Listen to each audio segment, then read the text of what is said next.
sahabat yang meninggal belakangan, padahal dia tidak mati syahid. Padahal kita sudah tahu kalau mati syahid itu luar biasa pahalanya. Nah, kemudian ini sahabat tadi nanya ke Rasulullah, "Kenapa ya Rasulullah? Kok yang meninggal duluan tidak mati di dalam jihad fisabilillah, kok ini duluan yang masuk ke dalam surga?" Ternyata rahasianya kata Rasulullah, bukankah dia bertemu dengan bulan Ramadan? Bukankah ada puasa yang kemudian dia puasa, yang sahabat yang meninggal duluan itu tidak sempat puasa lagi? Bukan ada sekah sholat yang dia sholat lagi yang tidak sempat dilakukan lagi oleh sahabat yang sudah meninggal duluan? Nah, saya memaknainya hadis itu mengajarkan kepada kita, bertemu dengan bulan Ramadan berarti kita punya kesempatan untuk meraih apa-apa yang luput dari kita selama ini. Ya, kemudian kita juga berharap tentu saja ibadah kita di bulan Ramadan ini meraih ampunan dari Allah, bersih jiwa kita. Nah, yang lebih penting lagi, setelah kita bisa mengejar semua yang luput dari diri kita dan Allah membersihkan diri kita, yang lebih penting lagi adalah perubahan diri, kan gitu ya. Peningkatan diri, peningkatan kualitas hidup pasca bulan Ramadan. Eh, ini target kita bersama-sama, ibu-ibu, dan saya berharap target itu tidak berhenti kepada target pribadi kita. Gitu ya. Target itu harus kemudian kita terapkan sama kepada semua anggota keluarga kita. Ya, kepada semua anak-anak kita. Bukankah Allah yang berfirman yang sama-sama kita hafal? Ya ayyuhalladzina amanu qu anfusakum wa ahlikum naro. Jagalah dirimu dan keluargamu dari api neraka. Para ahli tafsir menafsirkan ayat ini tadi mengajarkan kepada kita bahwa upaya kita pribadi untuk melindungi diri kita dari neraka ya harus sebanding dengan upaya kita untuk anak-anak kita, untuk suami kita. Jadi kalau ibu-ibu sangat semangat sekali beribadah, sangat semangat sekali bertilawah Al-Quran, berdakwah, tapi kemudian tidak semangat menularkan semangatnya ini kepada anak-anak dan kepada suaminya, ada yang keliru dalam kita memahami ayat yang tadi. Ayat yang tadi, ku anfusakum wa ahlikum nara,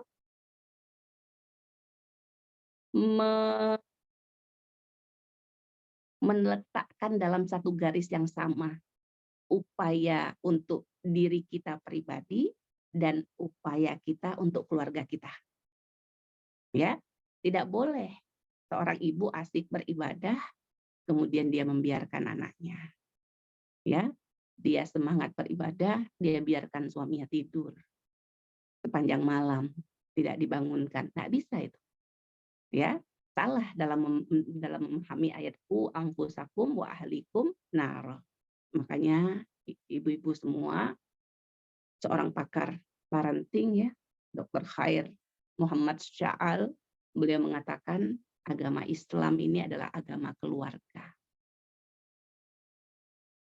Agama keluarga. Maksudnya bagaimana? Maksudnya kita hidup ya, terutama kita yang sudah berkeluarga tentu saja ya.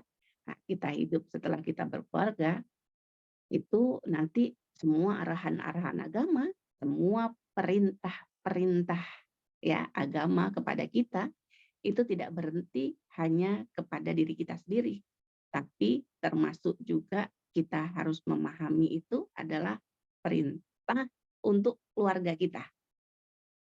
Gitu ya.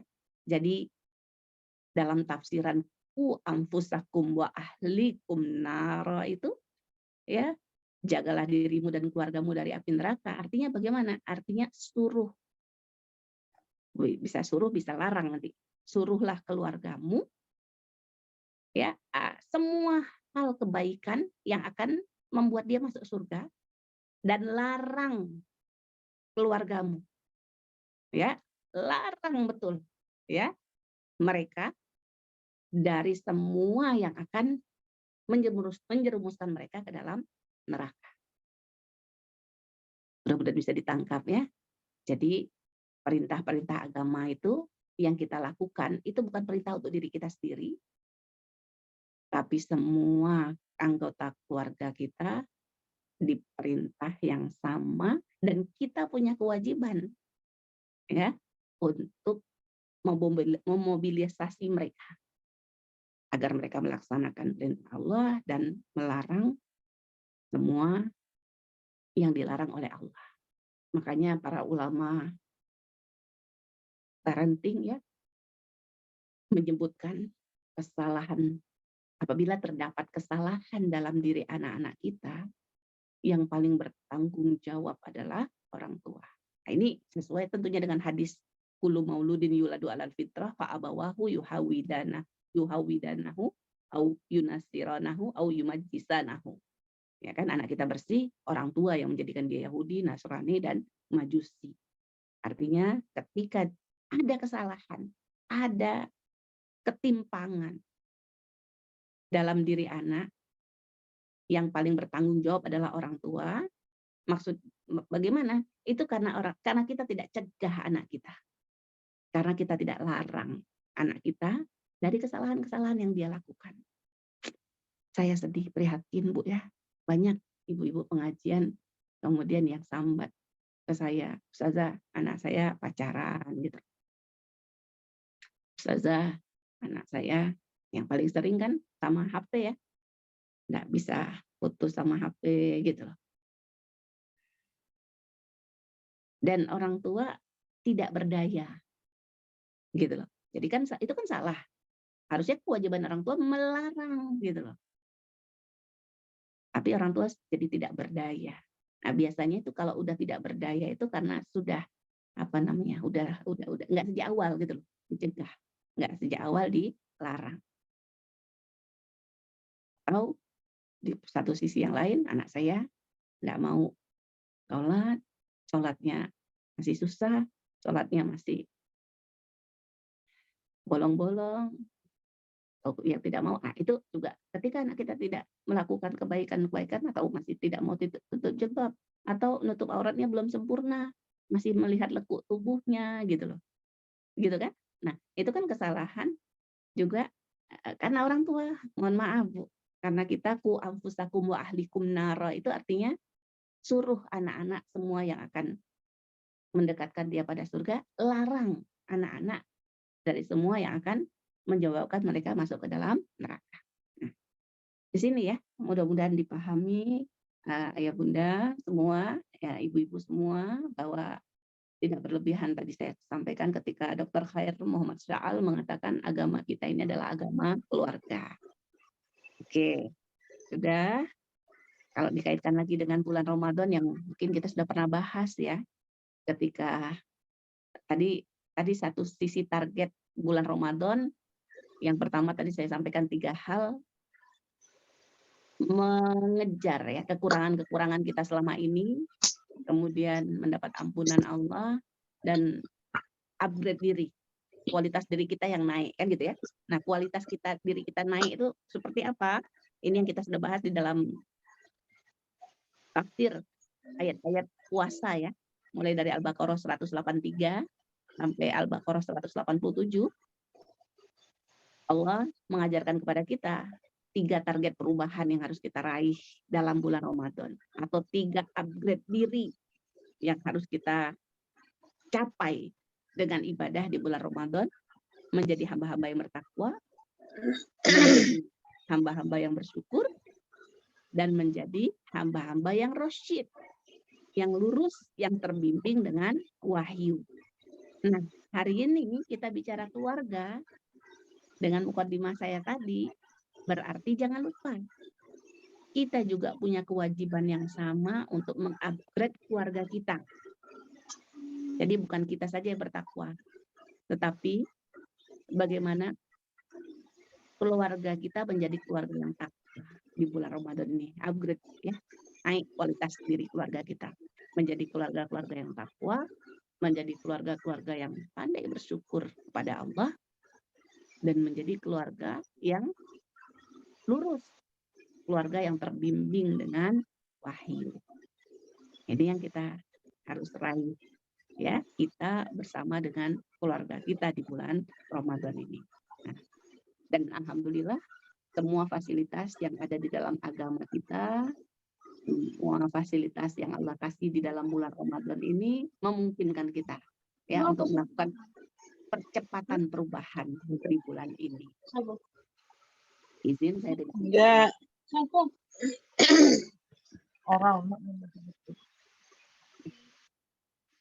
Izin saya tidak sudah izin saya tidak banyak membahas sisi ayat-ayat tentang puasanya lagi ya sekarang. Kita lihat ayat-ayat terkait keluarganya ibu-ibu yang dirahmati Allah. Kalau mau kita simpulkan ya, apa yang harusnya kita benahi. Jadi untuk mencapai 3 targetan upgrade diri keluarga, apa yang harus kita lakukan, apa yang harus kita kokohkan, saya rasa tidak jauh-jauh daripada hal-hal keimanan. Jadi yang kita harus kokohkan, yang kita harus kuatkan dalam keluarga kita, tentu saja keluarga yang kuat itu adalah keluarga yang kokoh imannya. Kemudian nanti keluarga yang kokoh dari sisi keilmuannya. Selanjutnya, keluarga yang kokoh dari sisi ibadah. Keluarga yang kokoh dalam sisi akhlak. Dan dia juga merupakan keluarga yang kokoh dalam bersosialisasi. Dalam bersosial. Maaf ya, dalam bersosial. Nah, ini 5 hal ini tuntutannya dalam agama, tuntunannya ya, dalam agama sangat jelas.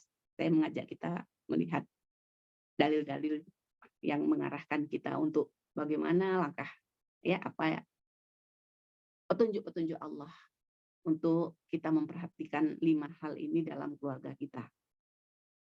Yang pertama kita bahas kokoh secara keimanan. Allah berfirman dalam Quran surah At-Tur ayat 31. Ayat ini sering sekali dibahas ya ketika kita membahas masalah keluarga. Allah berfirman, A'udzubillahi minasyaitonirrajim, bismillahirrahmanirrahim. Wallazina amanu wattaba'athum dzurriyyatuhum biimanin alhaqna bihim dzurriyyatahum wa ma alatnahum min amalihim min syai' kullu mri'in bima kasaba rahin. Allah berfirman, dan orang-orang yang beriman dan yang keimanannya itu kemudian diikuti oleh anak keturunannya, ya, atau anak keturunannya mengikuti keimanan ayah dan ibunya, gitu. Nah, alhaqna bihim dzurriyyatahum. Kemudian apa yang terjadi kalau sudah begitu?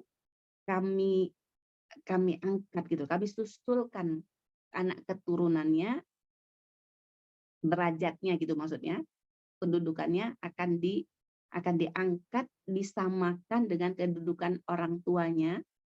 Dalam penjelasan dikatakan walaupun tingkatan anak mungkin, tingkatan keimanan, tingkatan ibadah anak mungkin masih di bawah dari orang tua.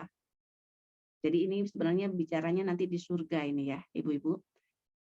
Jadi ketika anaknya kemudian derajatnya lebih rendah, tapi dengan keimanan yang sama, ya, yang mereka ikuti orang tuanya keimanan. Nah, ini posisi mereka tuh nanti akan disamakan oleh Allah dengan orang tuanya. Wa ma alatnahum min amalihim min syai'. Kullu mri'in bima kasaba rahin. Semua kita tergantung dengan apa yang kita kerjakan. Nah, jadi di sini, Masya Allah, ibu-ibu yang dirahmati Allah, kita diajarkan bahwa anak keturunan kita akan disusulkan, ya, akan diangkat derajatnya oleh Allah, disamakan dengan kita. Maksudnya berarti ini bisa juga kemudian ketika anaknya kemudian masih belum bersih dari dosa. Jadi syaratnya begini Bu ya, kita untuk masuk surga itu kan harus bersih ya dari dosa. Saya mendengar kalau masih ada satu saja dosa kita tidak akan masuk ke dalam surga. Nah, jadi bisa juga ini nanti ketika orang tua derajat yang lebih tinggi atau ketika anaknya masih belum ada di surga. Masih lebih banyak kesalahannya gitu loh. Masih lebih banyak kesalahannya tetapi disatukan sama Allah, diangkat derajat anak ini. Hanya saja kapan ini terjadi? Ketika syarat di depannya wattaba'athum dzurriyyatahum biimanin. Ketika mereka semua ya mengikuti keimanan orang tuanya. Di sini mengajarkan kepada kita bahwa yang harus kita bangun betul-betul tentu saja yang pertama sekali keimanan. Ya, bukan artinya keimanan saja, bukan. Ini langkah pertama maksudnya gitu. Ya, langkah pertama yang harus kita tanamkan ke dalam diri anak-anak kita adalah keimanan. Karena ini syarat kita akan kembali dikumpulkan bersama dengan mereka semua kelak di yaumil qiyamah. Ibu-ibu, mungkin ada yang pernah mendengar ya, kalau saya sering sekali kalau berbicara di masalah keluarga ini, saya menyitir ayat tentang Quran surah Al-Insyiqaq itu ya, yang menyampaikan bahwa ketika Allah menggambarkan tentang kegembiraan dua keluarga, dua model keluarga, Allah sampaikan untuk ahli surga kebahagiaan puncak mereka kapan? Ketika nanti mereka berkumpul di surga. Itu Allah bicara gembira. Jadi gembiranya kita orang-orang yang beriman harusnya memang puncaknya nanti ketika kita di surga. Nah, ada lagi Allah menggambarkan tentang kegembiraan keluarga juga, kelompok yang lain. Tapi Allah katakan kegembiraan mereka hanya dulu. Maksudnya apa? Pas di dunia. Jadi kegembiraan mereka di dunia tidak mengantarkan mereka kepada kegembiraan mereka di surganya kelak. Artinya apa? Di sini artinya memang kita itu berharap sekali tentunya ibu-ibu yang masuk surga itu bukan kita sendiri gitu kan. Tapi kita ingin masuk surga itu dengan suami kita, pasangan kita, dengan anak-anak kita. Jadi kalau ada nih misalnya ada ya orang tua yang kemudian yang pentingan aku masuk surga gitu loh. Ya, itu dia salah. Cuman apa ada sih Ustazah orang yang begitu? Ada nggak ibu-ibu? Saya bilang ada, Bu. Kalau orang tua yang tidak ngajarin anaknya. Gitu kan? Kalau orang tua yang tidak serius nyuruh anaknya kebaikan. Tidak serius nyuruh anaknya nutup jilbab gitu, nutup aurat. Tidak serius nyuruh anaknya nutup aurat yang sempurna. Ya, sempurna Bu, bertahap memang. Yang masih celana, jangan pakai celana itu. Kasiat Ariat itu tidak akan masuk surga gitu loh. Ya, saya berani ngomong celana dulu karena ini baru yang udah beres tuh. Tapi kalau jilbab, ya saya punya anak gadis juga yang, ya menurut saya jilbabnya masih kurang gitu loh. Ya, saya setiap hari Bu, setiap ketemu itu saya ngomong turunin lagi nak jilbabnya, turunin lagi nak jilbabnya gitu loh. Nah dia selalu bilang udah kok, udah ketutup kok dadanya Mbak gitu loh. Artinya itu tadi. Jadi kalau ibu tidak serius menyuruh anaknya kebaikan, tidak serius melarang anaknya dari kesalahan yang dilakukan anak, tidak serius melarangnya, itu namanya nggak kepengen ngumpul nanti gitu loh, di surga. Karena nggak mungkin kondisi yang begitu tuh kemudian anak-anak bisa masuk surga, itu nggak mungkin gitu loh, ya kan? Jadi makanya kalau memang kita serius, kita kepengen kita berkumpul di surga bersama-sama, kita harus serius. Atau ayatnya ku anfusakum wa ahlikum naro, itu maksudnya suruh anakmu semua kebaikan. Ajarkan anakmu kebaikan secara keseluruhan dan kawal mereka melakukan. Seperti itu. Dan larang, cegah mereka dari semua dosa. Ya, dari semua kesalahan. Saya suka ulang-ulang, Bu. Saya dengar ceramahnya Ustadz Abdul Somad ketika ada seorang anak yang minta izin sama ibunya, sama bapaknya, izin mau pergi keluar sama laki-laki. Nah, anak perempuannya maksudnya ya. Izin pergi keluar berdua gitu loh sama laki-laki. Dan kalau kita mengizinkan, itu Ustadz Abdul Somad bilang, pergilah nak, berzinalah, gitu maksudnya. Gitu loh. Artinya dia nyuruh, dia ngizinkan gitu. Ekstrim menurut saya, tapi saya senang gitu ya. Dan saya suka ulang-ulang itu. Nah, ini ibu-ibu yang dirahmati Allah, kekokohan iman. Kalau kita lihat bimbingan-bimbingannya bagaimana nih untuk mengokohkan iman.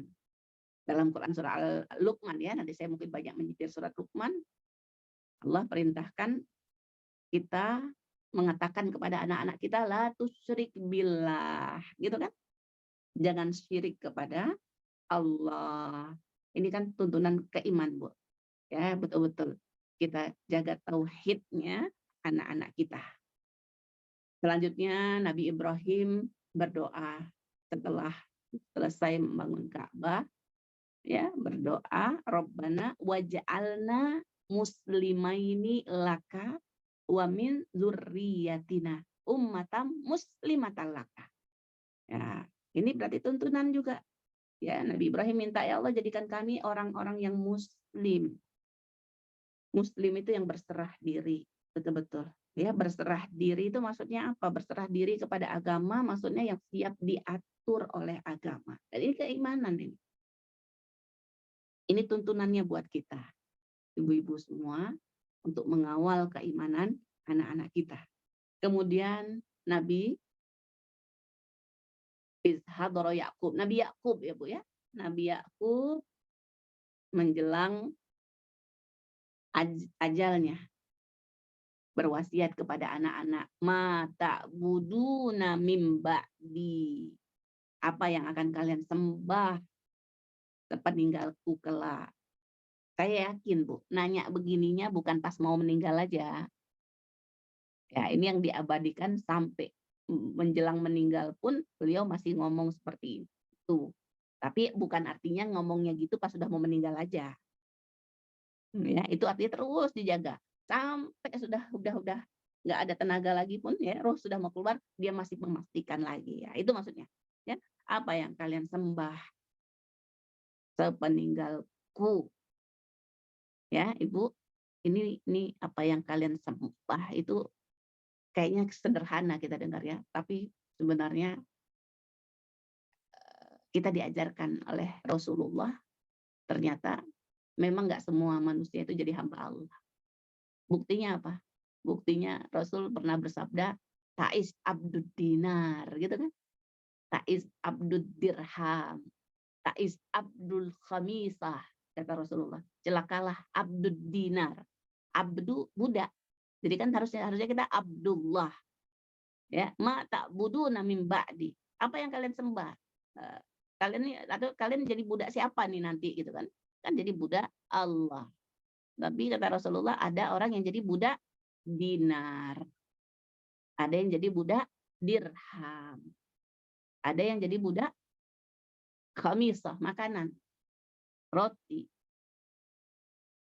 Artinya hidup mereka ya dikontrol. hidup mereka didedikasikan untuk memperjuangkan uang. Mohon maaf ibu-ibu, jenjang pendidikan hari ini, kata pakar parenting ya, baru bisa menjadikan anak-anak sosial ekonom gitu ya. Baru bisa menjadikan anak-anak itu cari kerja gitu loh. Baru bisa jadi begitu. Saya dengar-dengar iya juga ya SD, dari SD sibuk belajar supaya diterima di SMP favorit. Di SMP belajar, kenapa sibuk belajar? Biar diterima di SMA favorit. Di SMA belajar ngapain? Biar diterima di kampus favorit, fakultas favorit. Habis itu ngapain? Biar diterima di pekerjaan. Nah, seperti itu. Jadi baru bisa menjadikan orang yang begitu, tidak menjadikan manusia yang seutuhnya. Kalau sudah kerja, sudah itu terus bagaimana? Banyak yang hampa. Banyak yang tidak jelas apa yang sebenarnya diperjuangkan dalam kehidupan ini. Ini tadi ya. Jadi mohon maaf, kita pastikan betul anak kita jadi hamba Allah itu loh. Jangan jadi hamba harta. Ya, artinya maksudnya hamba harta itu bagaimana? Bahwa kehidupan dia didikasikan untuk itu. Kerja, sekolah ya buat cari kerja. Sekolah ya buat cari kerja apa. Seperti itu ibu-ibu yang rahmat. Dan dalam hadis dikatakan tidak akan masuk surga loh Bu ya. Kita tahu hadis itu. Tapi kita kalau nggak hati-hati kita terjebak begitu dengan anak-anak kita. Kemudian, ya itu ya. Dijelas satu ayat lagi, ya Bani ya, Ishak ini mengingatkan lagi, innallaha astafa lakumuddin. Allah sudah memilihkan untuk kalian agama. Fala tamutunna illa wa antum muslimun. Jangan kalian mati kecuali kalian dalam keadaan Islam. Din apa itu din? Din itu jalan hidup. The way of life. Ini agama, ini akidah. Ini keyakinan yang harus kita jaga kepada anak-anak kita. Dan Masya Allah, bulan Ramadan adalah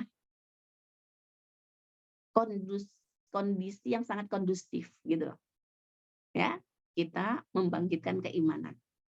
Cuman ya itu tadi pesan saya, jangan asik dengan diri kita sendiri. Ya, kita punya kewajiban yang sama untuk anak-anak kita. Itu Bu ya. Jadi jangan kita asik ibadah sendiri. Nah, anak-anak yang kalau yang masih kecil dibiarin kelereran main. Kalau yang sudah agak besar dibiarin, dia nggak tahu anaknya searching apa, berselancar di mana gitu loh. Nggak tahu, yang penting ibunya khotam 5 kali, khotam 6 kali. Nggak tahu anaknya. Demi Allah Ibu, saya dulu itu pernah di bulan Ramadan itu ngelihat seorang ibu tilawah gitu loh. Saya tuh bilang, aku juga kepengen kayak gitu loh. Tapi saya masih harus nalkin anak, masih harus ngajarin anak, masih harus gini anak. Tapi saya bilang, ya saya juga mau tilawah asik gitu sendiri. Ya, hendak mendampingin anak. Tapi saya yakin salah ketika kita cuma mau diri kita sendiri. Ya, ya harusnya berarti kalau seorang ibu tuh waktunya harus lebih banyak lagi. Ya, tapi dia tidak boleh ya karena keinginan pribadinya sendiri kemudian tidak memenuhi hak anak-anaknya. Ini yang pertama, Ibu, mudah-mudahan bisa ditangkap ya. Mohon maaf saya tidak sempat bikin slide ya. Kita bicara yang kedua, kokoh dalam keilmuan. Nah, keluarga yang kuat, keluarga yang berkah, keberkahan bulan Ramadan ini juga menjadikan keluarga kita kuat, bukan saja kuat dalam ilmu, dalam iman, maaf, ya. Nah, dia juga harus kokoh dalam keilmuan. Kenapa nih kok keilmuan kok menjadi poin tersendiri gitu loh? Kenapa nggak iman terus ibadah langsung gitu loh?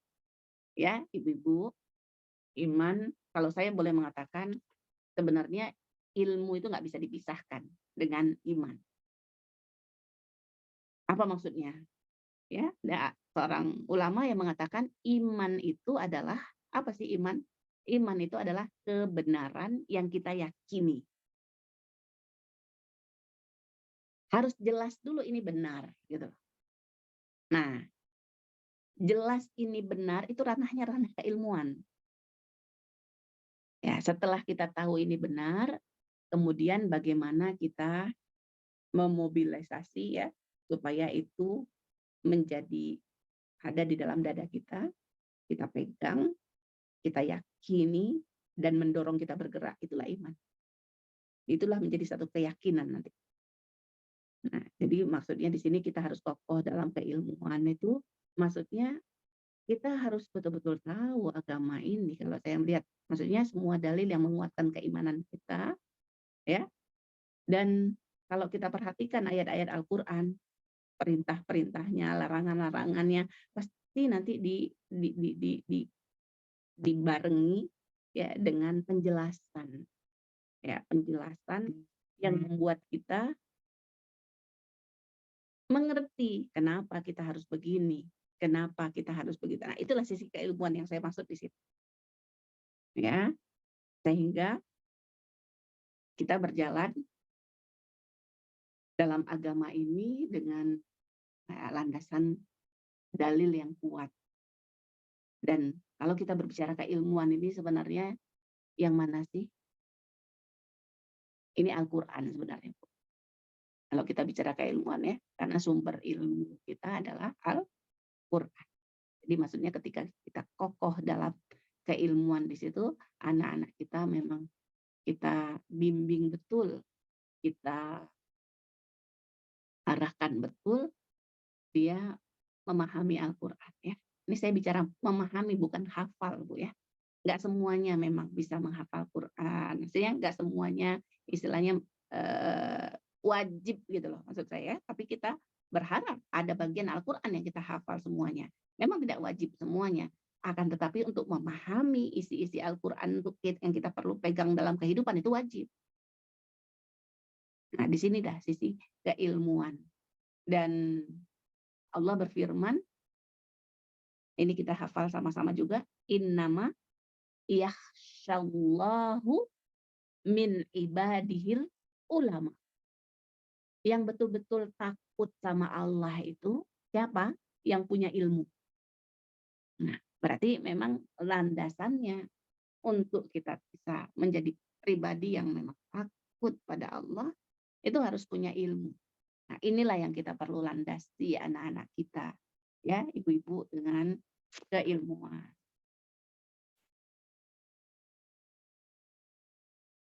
Kita lihat dalil-dalil ya, dalil-dalil yang terkait dengan keilmuan, yang ini tidak secara spesifik masalah perintah ilmu di keluarga. Ini umum, tapi tentu ini menjadi hal yang perlu kita perhatikan ya. Allah berfirman, yarfa'illahu allazina amanu minkum wallazina utul ilma darajat. Allah mengangkat derajat orang yang beriman dan yang berilmu. Kita pasti kepingin anak-anak kita itu derajatnya diangkat oleh Allah. Dan kita sadari betul, tidak akan diangkat derajat anak-anak kita kalau bukan tanpa ilmu. Nah, kalau mau ditambah lagi nanti hadis Rasulullah ya. Allah mengangkat satu kaum dengan Al-Qur'an dan merendahkan kaum yang lain dengan Al-Qur'an. Mohon maaf, Bu. Ini sebanding ini. Diangkat dengan direndahkan.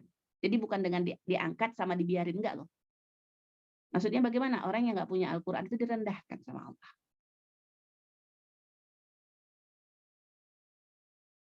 Kemudian Allah berfirman, "Qul hal yastawil ladzina ya'lamuna wal ladzina la ya'lamun." Apa sama?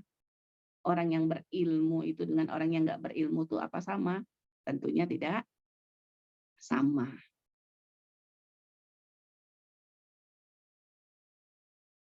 Ini mirip ya. Mirip dengan Allah katakan la yastawi ashabun nar wa ashabul jannah. Penghuni neraka itu tidak sama dengan penghuni surga.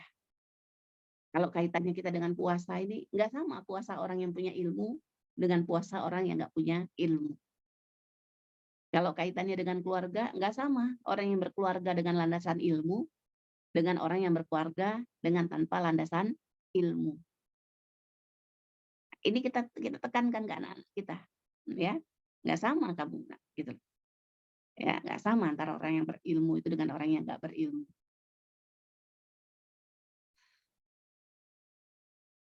Ibu-ibu yang dirahmati Allah, Banyak sekali ya penjelasan-penjelasan yang harus kita sampaikan kepada anak-anak kita terkait keilmuan. Ini maksudnya materi ilmunya apa sih gitu loh. Ya, saya pesan sebagaimana juga Rasulullah berpesan, Bunda Aisyah berpesan, Umar bin Khattab berpesan, ya, saya ikut berpesan juga nih ya, kalau boleh ya. Belajar Quran surah An-Nur. Quran surat An-Nur. Jadi Rasul berpesan, tadi Bunda Aisyah berpesan, Umar berpesan, ajarkan istri-istrimu, ajarkan anak-anak perempuanmu. Ternyata Quran surat An-Nur, ya, bukan Quran surat An-Nisa. Ibu-ibu kadang kalau saya tanya gini, surat apa Bu? Gitu ya. Bilangnya Quran surat An-Nisa. Ya, sebenarnya An-Nisa itu spesifik juga sebagai wanita kita harus tahu. Tapi kalau dalam keluarga, ya, nah itu kita tahu. Dan ini sisi keilmuan kalau saya lihat. Ini sisi keilmuan yang anak-anak kita harus kita bekali dengan keilmuan ini, ya. Perintah-perintahnya apa. Jadi mereka memahami agama ini dengan landasan keilmuan yang benar. Ya, memang bukan artinya mereka semua harus jadi ahli agama. Semuanya harus jadi ahli tafsir, bukan. Bukan begitu maksudnya, ya. Tapi ada hal-hal keilmuan agama yang mereka harus paham. Jadi gini Bu ya, sesuatu yang wajib kita lakukan, ilmunya tuh wajib tahu. Gitu loh. Kita kan wajib sholat. Nah sholat tuh harus tahu kita. Kita kan nanti kalau yang sudah wajib zakat, harus tahu ilmunya zakat. Gitu loh. Nah Quran surah An-Nur itu Bu, surat awalnya itu kan suratun anzalnaha wa faradnaha. Satu surat yang kami turunkan dan kami fardukan. Para ulama mengatakan semua perintah-perintah yang ada dalam Quran surat An-Nur itu fardu, harus, wajib, ya, kudu gitu. Nah, sesuatu yang wajib kita lakukan itu ilmunya harus kita tahu gitu. Kenapa? Karena kalau kita melakukan sesuatu tanpa dasar ilmu, itu kita lebih banyak merusak daripada dapat manfaatnya. Atau bahkan ulama mengatakan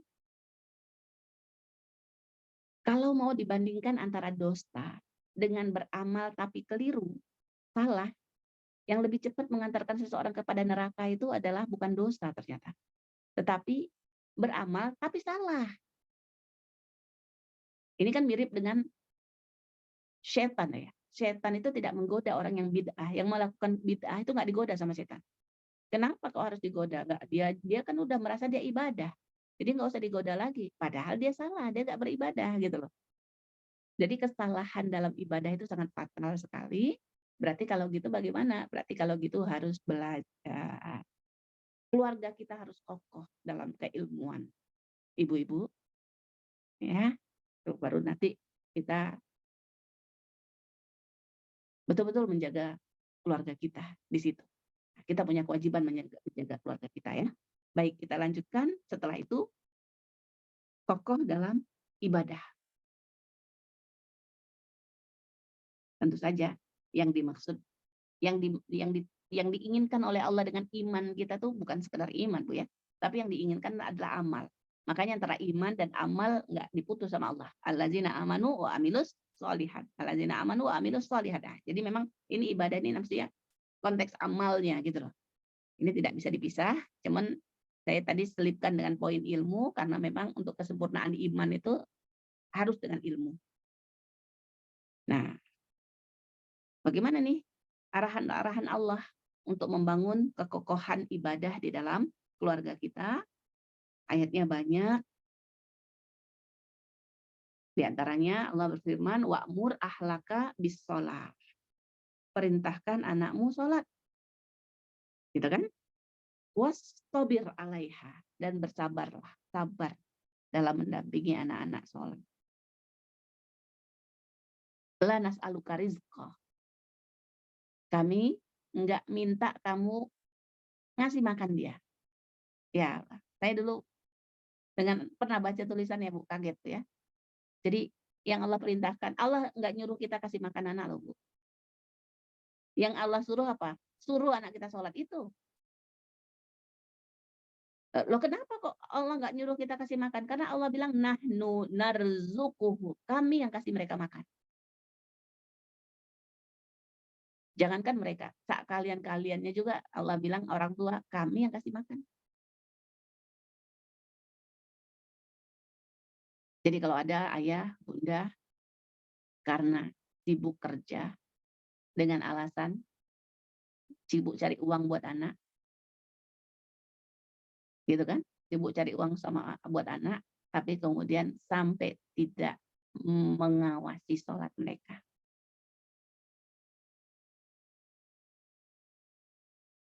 Itu disentil sama Allah. Aku nggak suruh kalian kasih dia makan, kasih mereka makan. Aku suruh kalian untuk nyuruh mereka sholat. Maksudnya nyuruh di situ tuh dikawal, Bu ya. Dikawal betul. Dan bukan nyuruh-nyuruh saja tentunya. Karena doa kita, Robbij'alni muqimas sholah wa min zurriyati. Jadikan kami orang-orang yang menjaga, orang-orang yang menegakkan, orang-orang yang betul-betul perhatian dengan sholat. Dan anak keturunan kami juga jadikan seperti itu ya Allah. Ibu-ibu yang dirahmati Allah, kita sering dengar juga ya, yang dimintakan Nabi Ibrahim untuk anak-anaknya. Yang pertama sekali dimintakan adalah agar mereka menjadi orang-orang yang menegakkan sholat. Itu yang paling kenceng didoakan Nabi Ibrahim. Yang pertama, hal pertama yang didoakan Nabi Ibrahim kepada anak keturunannya. Jangan kita kalah kenceng, Bu ya. Doain anak biar keterima di kampus favorit, biar keterima kerja yang bagus, biar ini, biar kenceng sekali doanya untuk itu. Tapi nggak pernah kenceng, nggak pernah serius untuk masalah sholat mereka. Allah mengingatkan kita bahwa pangkal semua kesalahan atau pangkal semua keburukan yang terjadi dalam diri anak. Kapan? Ketika mereka mulai menyia-nyiakan sholatnya. Karena orang yang sudah menyia-nyiakan sholat, dia pasti akan menjadi budak syahwatnya. Akan menjadi budak nafsunya. Wattaba'us syahwat. Orang yang menyia-nyiakan sholat, dia nanti akan yang bicara itu syahwat dia. Ya, jangan bilang anak aku sholat kok gitu loh. Ini menjaga. Kita masalah sholat itu bukan sekedar ya, bukan sekedar, tapi menjaga. Apa maksudnya menjaga? Ya, maksudnya menjaga itu dengan segala maknanya, Bu. Yang laki-laki di masjid itu baru menjaga. Ya, berarti kemudian apalagi di awal waktu. Terus bagaimana menjaga kekhusyukan? Ya seperti itu. Itu yang baru disebut dengan menjaga. Jadi saya minta gitu loh ya, kita jangan menyepelekan, jangan menganggap ringan ini perintah untuk sholat. Oh, aku sholat kok, sholat kok mereka gitu. Nah, jangan memudahkan seperti itu. Ya, sholat dengan makna yang sesungguhnya. Terutama sekali kepada anak-anak laki-laki kita, ya, sholat di masjid. Oh, bapaknya nggak ke masjid, Ustazah. Ya, saya ada seorang teman ya, dia menyampaikan kepada anaknya, dia bilang, ketika anaknya beralasan bapaknya tidak ke masjid, dia menyampaikan, kau anakku, gitu. Ya, gitu loh, maksudnya tanggung jawab aku kepadamu itu lebih besar lagi, gitu loh. Jadi jangan nurut bapak kalau yang seperti itu, gitu loh. Nah, ini Ibu, kokoh ibadah. Selanjutnya, sedikit lagi ya, waktu saya sudah mau habis nih, kokoh dalam bidang akhlak. Karena sebenarnya ibadah itu kalau sudah betul dilakukan, dia akan membuahkan akhlak, benarnya ya. Tapi tentu saja bimbingan-bimbingan terkait dengan akhlak itu perlu sekali kita kawal. Dalam 2 perintah terakhir ya, 2 terakhir perintah Luqmanul Hakim kepada anaknya, itu masalah akhlak Bu ya. Ayat ke mana tadi? Saya buka ini aja.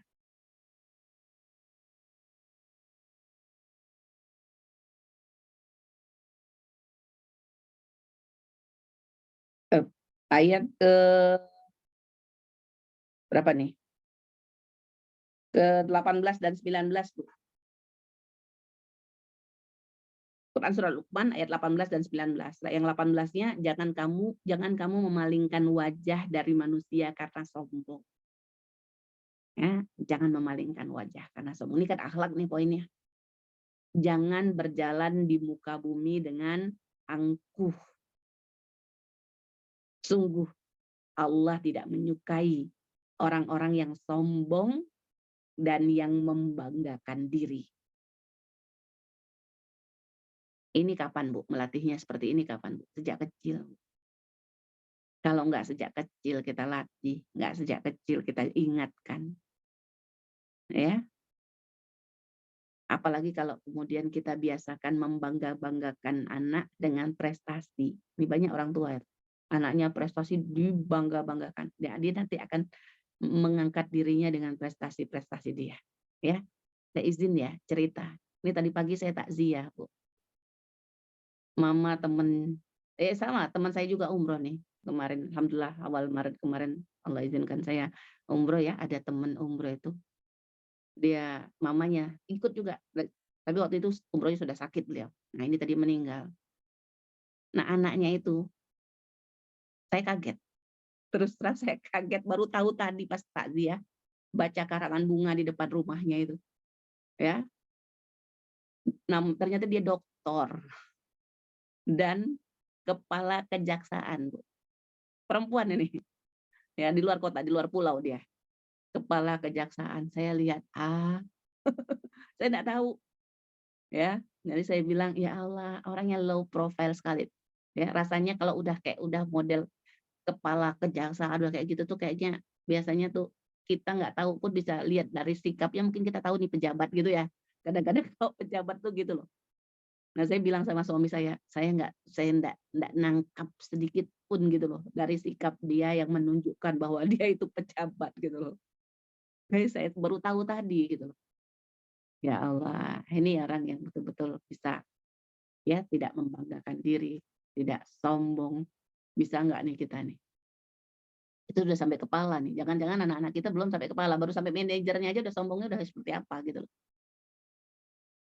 Padahal ini sudah kepala dan saya lihat doktor, kepala kejaksaan. Ya, saya tidak tahu, saya kirain ibu-ibu biasa gitu loh.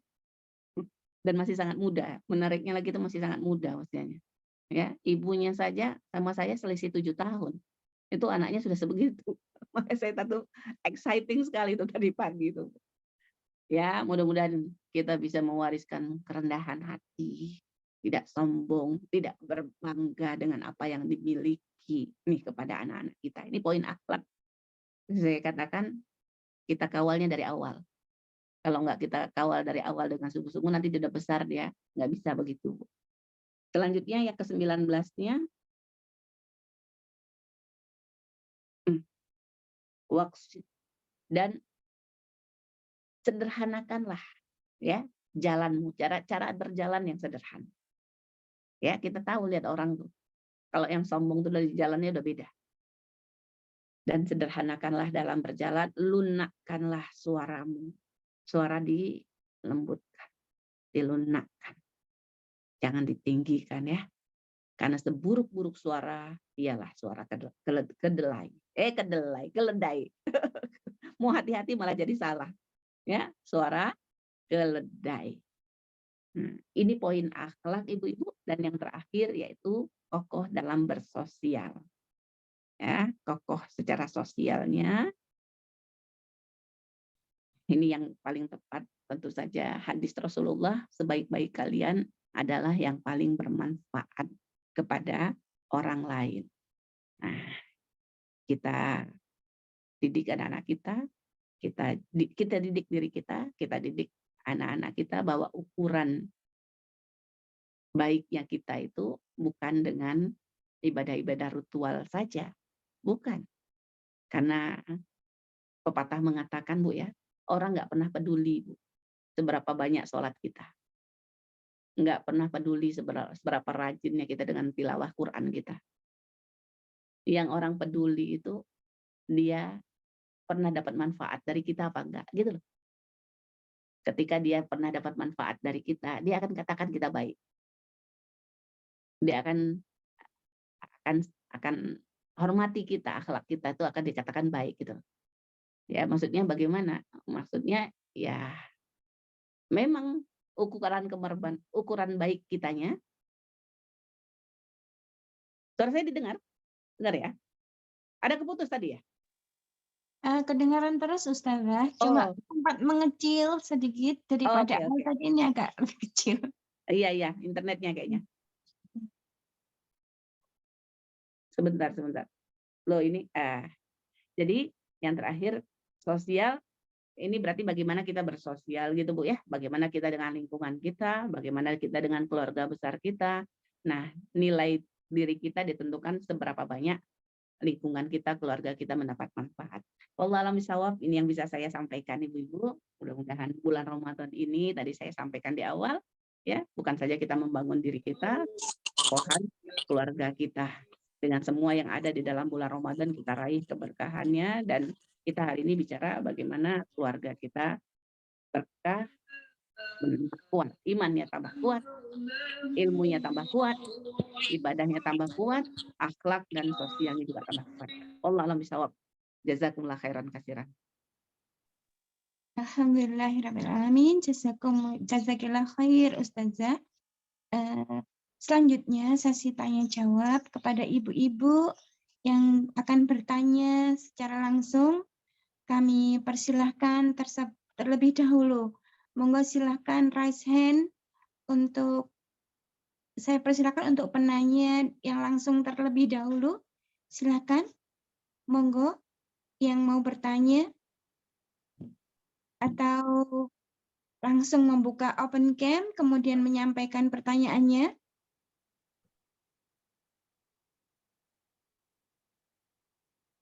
Ibu-ibu, monggo. Ustazah, ini saya bacakan saja sudah ada pertanyaan di kolom chat dari Ibu Nining, SMP IT Al-Basirah Malang.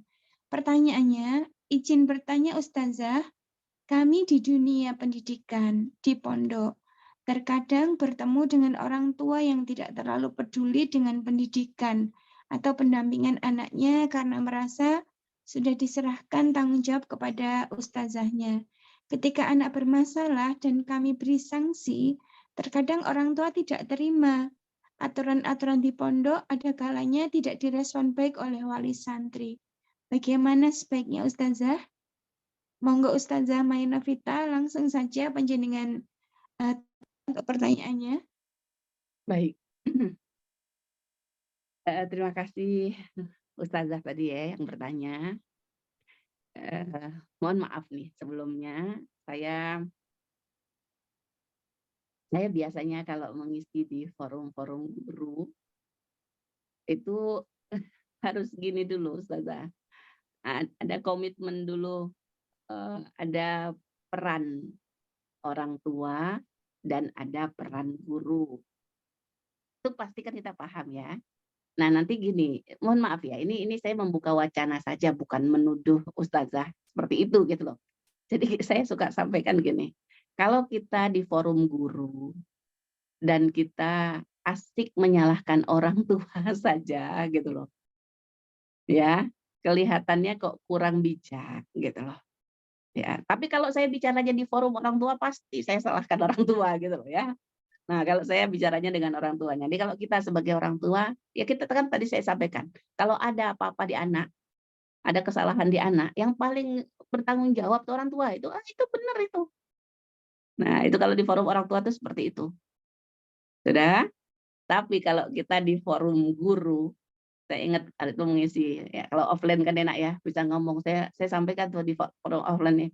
Ini sekarang masih mau nyala-nyalain orang tua belum? Kalau masih mau nyala-nyalain orang tua saya nggak usah isi, saya nggak usah ngisi nih, saya bilang gitu loh. Ya gitu loh.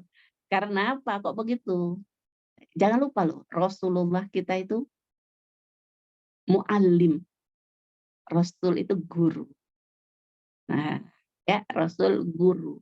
Jadi yang dididik sama Rasul itu kan bukan cuma anaknya aja kan gitu loh. Bahkan Rasul tidak punya anak laki-laki yang sampai besar gitu loh ya. Nah, jadi kita semua dididik sama Rasul, Rasul mendidik generasi itu itu sebagai guru gitu loh. Dan Rasul nggak bilang, "Ini udah salah orang tuanya nih," kayak gitu loh. Nah, kalau kita mau ribut saja di situ sebagai guru, ya nggak mari-mari gitu. Ya memang benar orang tuanya bertanggung jawab itu benar, dan disampaikan ke orang tua itu benar. Ya, tapi ya kalau memang orang tuanya nggak menerima itu orang tuanya salah, ya. Oke lah sudah sekarang kita mainkan peran kita dengan merdu sebagai seorang guru gitu loh, ya. Ingat tadi Rasul itu adalah guru, yang dididik Rasul itu bukan cuman anaknya, tapi Rasul mendidik kita umatnya sebagai peran beliau sebagai seorang guru.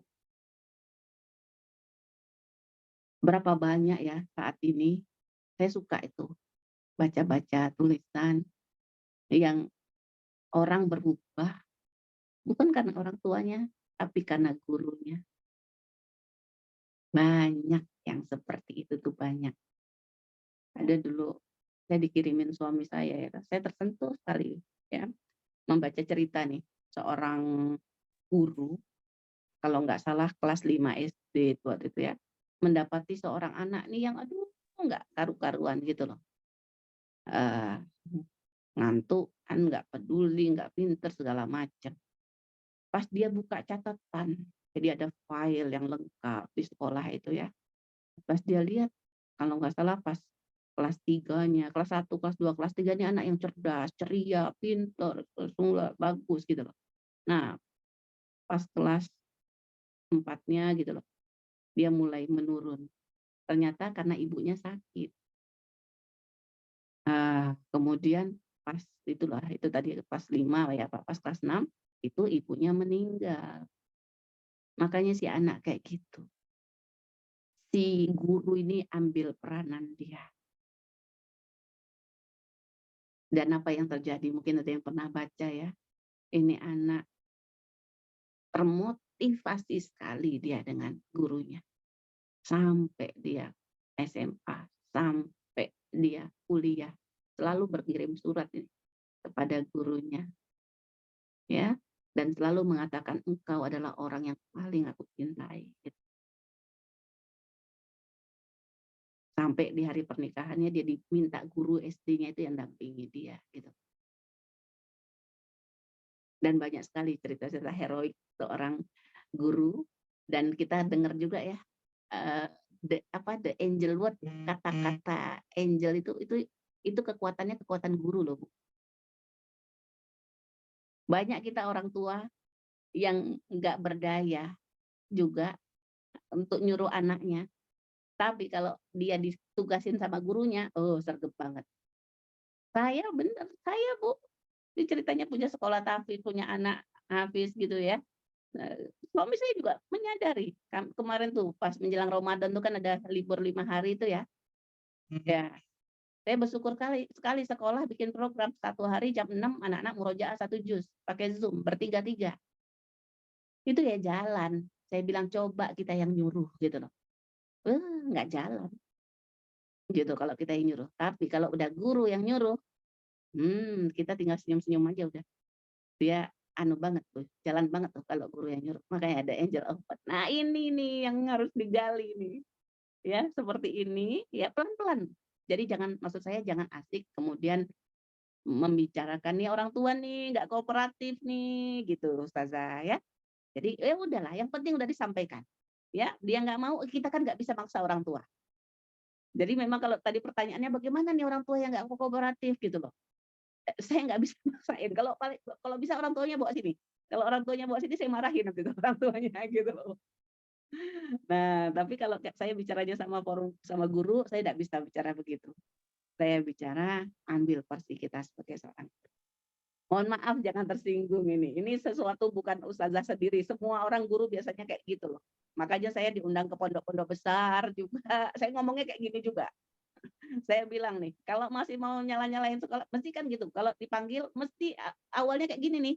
Nih orang tua gini gini gini gini gini. Nah, udah saya suruh ngomong, saya bilang, "Masih mau nyala-nyalain orang tua, saya nggak usah ngomong." Saya bilang gitu. Wallahu a'lam bishawab. Jazakallah khair Ustazah. Berikutnya ada pertanyaan lagi nggih. Saya bacakan saja. Ini dari pangapunten. Dari Ibu Marsini, Kodang Legi. Assalamualaikum Ustazah. Izin Waalaikumsalam. bertanya. Tadi disampaikan bahwa suruhlah anakmu sholat.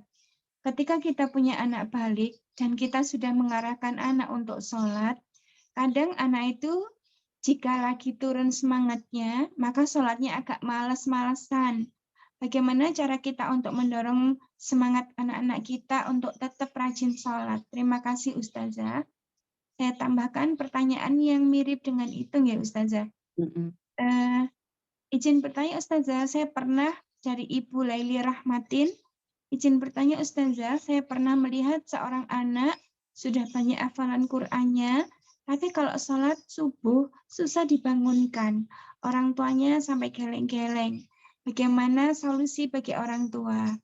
Sekalian ya Ustazah, satu lagi Iya. pertanyaan. Assalamualaikum Ustazah, dari Ibu Amel. Izin bertanya, bagaimana jika anak kurang mendengarkan nasihat orang tuanya? Apa yang harus dilakukan orang tua? Terima kasih. Monggo Ustazah.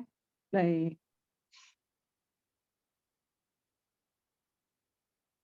Baik. Rasulullah mengingatkan memang ada futur ya. Kita juga sebagai orang dewasa juga ada masa-masa futur itu ada.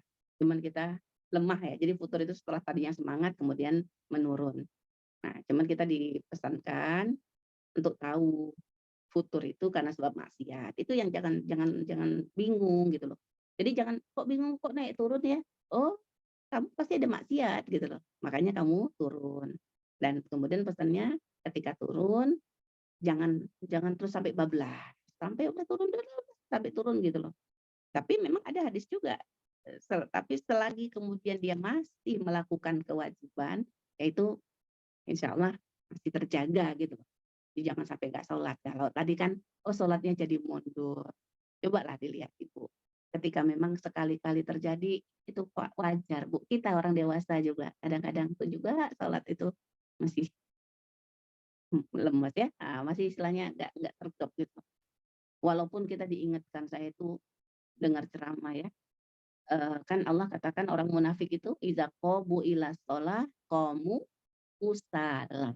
Jadi yang bangun sholat males-malesan itu orang munafik. Saya kalau nggak salah tuh dengar ceramahnya Gus Baha.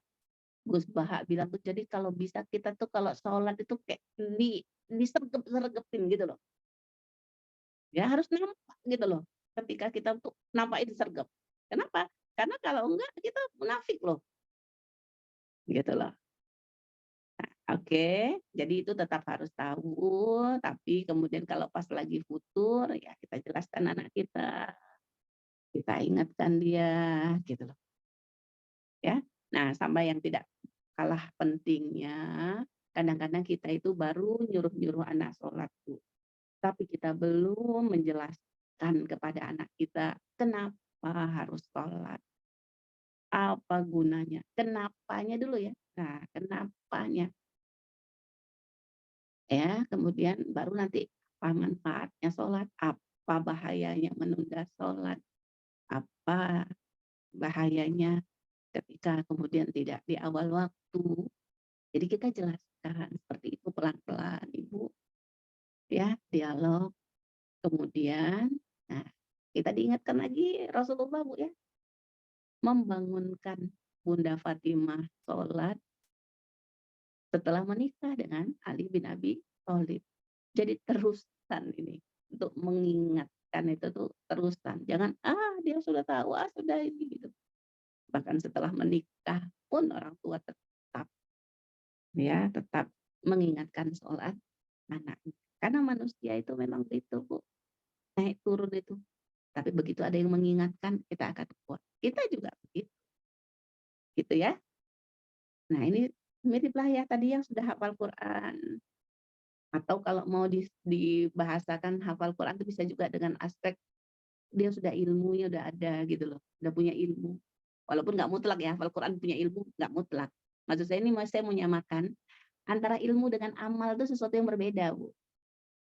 Nggak mesti orang yang sudah punya ilmu, udah pasti beramal, itu nggak mesti.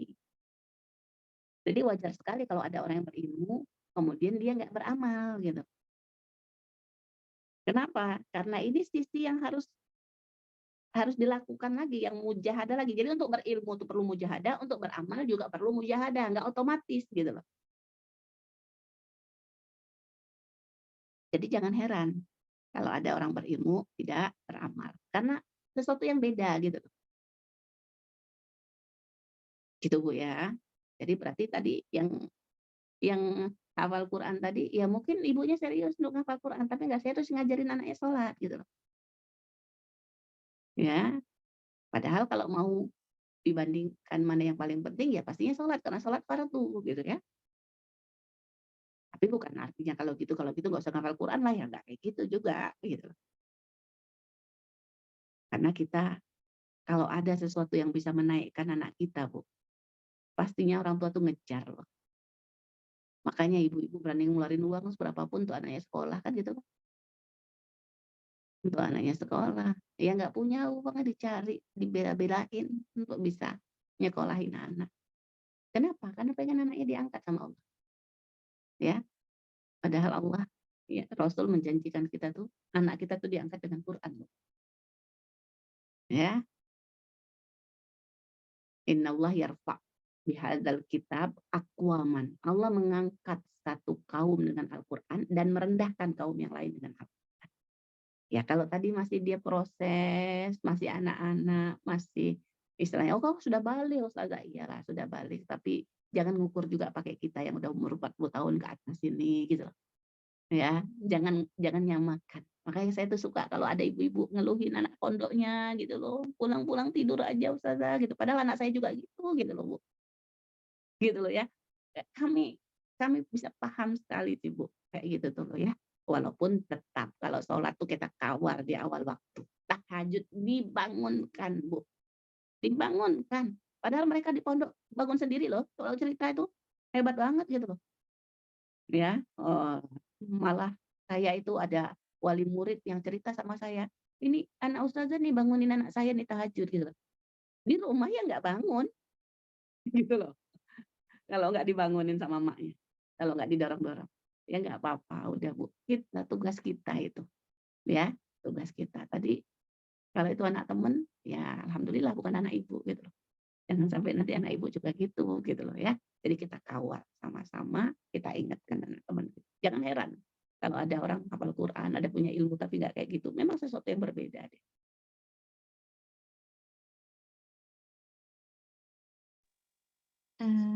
Satu lagi Ustazah yang tadi, pertanyaan terakhir. Oh iya, iya, iya. Nggih. Kurang mendengar nasihat ya. Nggih. Terima kasih. Nah, yang masih kurang mendengar nasihat, ini sih saya nggak jelas anaknya umur berapa gitu loh.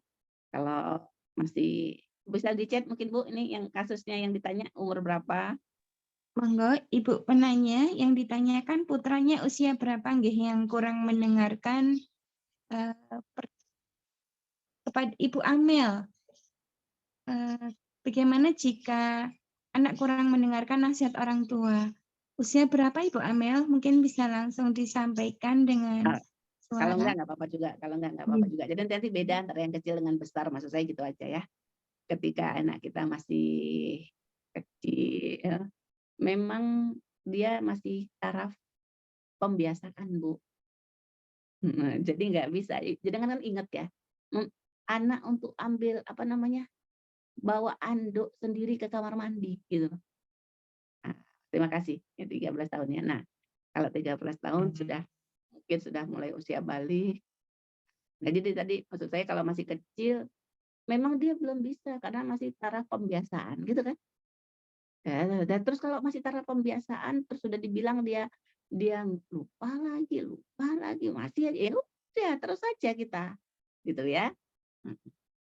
Kalau 13 tahun ini, nah sudah mulai masuk ke usia balik, dia sudah ini Bu, dia sudah taraf berpikirnya tuh, sudah harus, jalan gitu loh. Ya, maksudnya bagaimana? Nah, kadang-kadang anak nggak mau denger itu, mungkin kita menyampaikan dia belum paham itu tadi sama seperti sholat tadi ya, dia belum paham, dia belum, mengerti gitu loh, kenapa harus begini. Mungkin kita sudah dengar, kita sudah kasih tahu tapi belum masuk ke akal dia gitu loh, ya, belum belum sesuai dengan dia cara berpikir. Nah, apalagi ini kan sudah masuk usia mau 7 tahun 7 tahun kedua ini kan ya. 7 tahun kedua itu sudah mau selesai 7 tahun keduanya, ya kan? Kita kan diajar ini dari Ali ya, Ali bin Abi Thalib. Kalau 0 sampai 7 dia dia kita budak dia. Kalau dia sampai 14 tahun, dia kan tawanan kita. Kalau tawanan tuh berarti kita batasi betul gitu loh. Tapi ini kan sudah 13 tahun, sudah deket ya, selesai 14 tahunnya udah mulai masuk, itu sudah apalagi sekarang makin cepat, Bu. Sudah posisinya sudah harus jadi teman. Anak-anak udah nggak mau lagi kita perintah-perintah, Bu. Anak-anak udah punya pemikiran sendiri. Nah, jadi ketika dia mungkin nggak ada kan mungkin ada yang salah dengan cara saya introspeksi diri kita, Bu, ya. Nah, itu satu, kemudian, bisa jadi, Bu, bisa jadi, eee,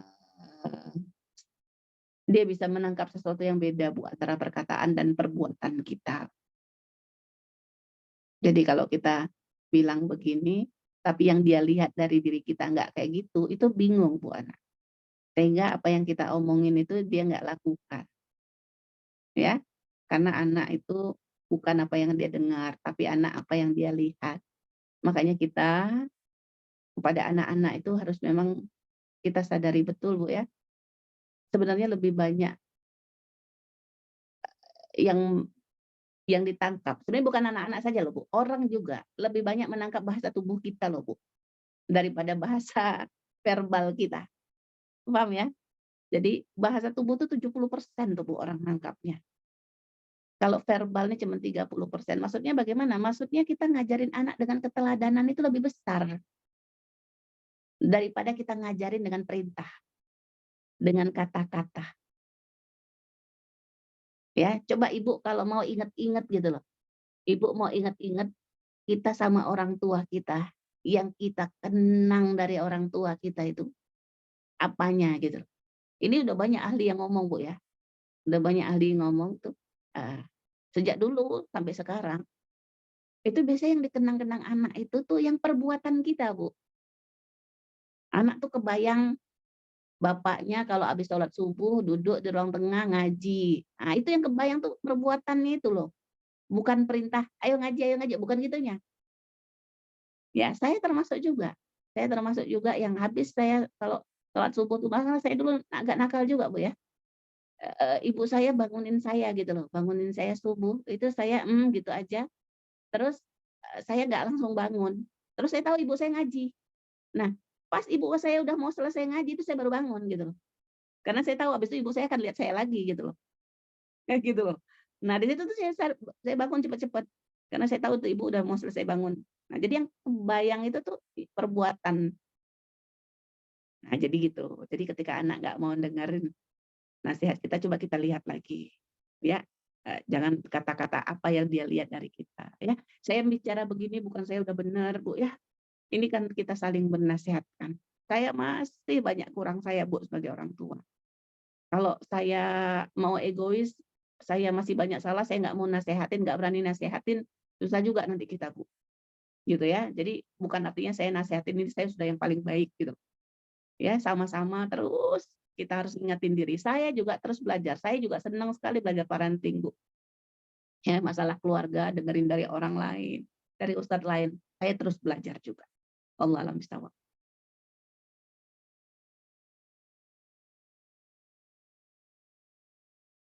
Masih ter-unmute, Bu Maya?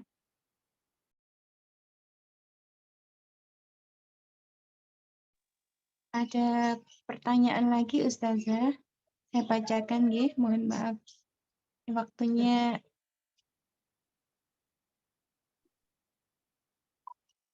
oh sudah, tidak ada lagi Ustazah. Sampun. Ngapunten ini pakai HP jadi agak ini keluar masuk tulisannya ada muncul dan hilang. Nggih, alhamdulillah waktu sudah pukul 9.45 walaupun sebenarnya kita masih ingin mendapatkan materi yang panjang ya Ustazah. Tapi waktu juga yang akhirnya harus menyudahi, harus disudahi.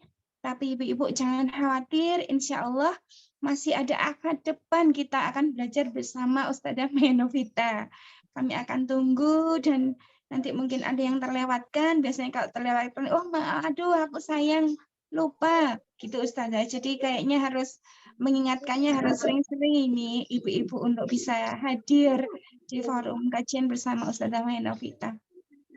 Terima kasih banyak atas apa yang bisa panjenengan sampaikan dan ada beberapa insight yang bisa saya rangkum hari ini dari beliau bahwa untuk diri dan keluarga kita ada 5 hal yang harus dikokohkan. 1, kokoh dalam keimanan, 2, kokoh dalam keilmuan, kemudian 3, kokoh dalam ibadah, yang keempat, kokoh dalam akhlak, yang kelima, kokoh dalam bersosial.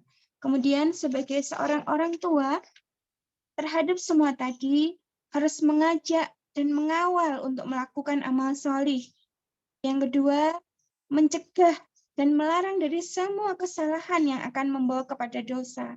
Sungguh, kebahagiaan terbesar yang akan dituju oleh seorang keluarga adalah kegembiraan ketika nanti berkumpul bersama di surganya Allah, saling menyusul dalam kedudukan ketaatan, kedudukan di surga karena keimanan yang dimiliki oleh orang tuanya. Kemudian berhati-hati dan terus memperbaiki diri agar bisa terus menjadi orang tua yang lebih baik untuk menghadapi kondisi keluarga. Ya, orang tua pun harus terus belajar untuk bisa mengasuh anak dengan baik. Sedikit itu tadi yang bisa saya simpulkan, ibu-ibu semua. Mohon maaf apabila ada kekurangannya. Kepada Ustazah, kepada ibu-ibu semua peserta, kami ucapkan terima kasih atas kehadirannya, atas kesetiaannya. Semoga Allah ridhoi dan semoga ilmu yang kita dapatkan hari ini bisa kita terapkan dan Allah izinkan, Allah mudahkan kita untuk semakin memperbaiki diri, menguatkan diri untuk bisa menguatkan dan memperbaiki keluarga kita, meraih keridhaan Allah, meraih perubahan yang lebih baik dengan Ramadan ini. Sekali lagi jazakumullah khair Ustazah, ngapunten, mari kita tutup dengan istighfar, hamdalah dan doa kafaratul majelis. Astagfirullahaladzim. Alhamdulillahirrahmanirrahim. Subhanakallahumma wa bihamdika.